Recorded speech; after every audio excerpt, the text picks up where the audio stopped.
समुद्री तूफान टाउक्टे का पाकिस्तान की साहिली पट्टी से खतरा टल गया।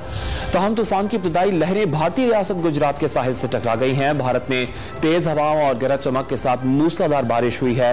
मुख्तलिफ हादसात में 8 अफराद हलाक हो गए। मुतासरा इलाकों से लाखों लोगों की नकल मकानी इस वक्त जारी है।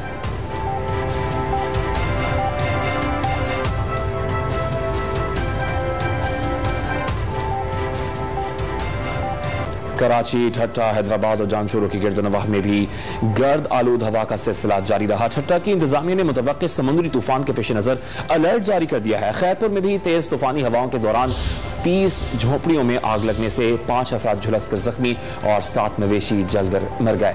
ठट्टा की इंतजामिया ने मुतवक्किल समुद्री तूफान टाउक्टे के पेश नजर अलर्ट जारी करते हुए माहीगीरों को 3 रोज के लिए समुद्र में शिकार के लिए जाने से रोक दिया है। महकमा मौसमियात के मुताबिक समुद्री तूफान के असरात बारिशों की सूरत में जिला ठट्टा पर भी पड़ सकते हैं।